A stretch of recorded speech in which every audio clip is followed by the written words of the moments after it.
Why do you make time in your schedule to mentor college students? Well, it's just so incredibly important for everybody, I think, from a service perspective, to give back a little bit and to share some of your own experiences, to try to provide more access to opportunity for others.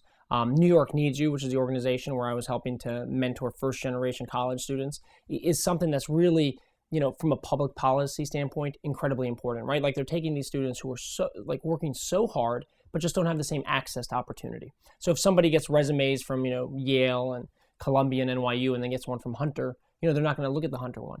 And we need to kind of help these students understand that if they just keep working hard, we can help get them to the next level. So for me, it's been a dual part. One, it's very rewarding to actually take the time to help somebody else. And part of mentorship is really how much you get back in return. Where I actually was learning a lot from my fellow that I had too about some of the challenges that she was going through, and what she was trying to do as she personally evolved. So it was rewarding for me. I think it was helpful for her, but it's also something that everybody, I think, has an obligation. And it doesn't take as much time as people think. Really, if you just carve out a little bit of time, like once a week, once a month, you can really make a big difference in people's lives.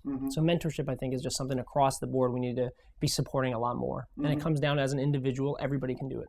How much time did you need to allocate, and how did that add up over time? Yeah, so it was a 2-year program when I came in, and we would literally devote an entire Saturday, basically, once a month. So we would go in there like 10 o'clock in the morning until about 4, and we would meet regularly with our fellow in our off time too. So it was great. And even to this day, I mean, my fellow has graduated, and she's now on a program that's going to start in August in Japan. So it's incredible. And 2 years ago, when we were first having these conversations, it was something that, just the idea of moving to Japan to be in a program was so exciting, but it always seemed so distant and hard to attain. And now the fact that we were able to help, get her the internship she needed, get her the support she needed, and be able to get accepted into this program is just so exciting.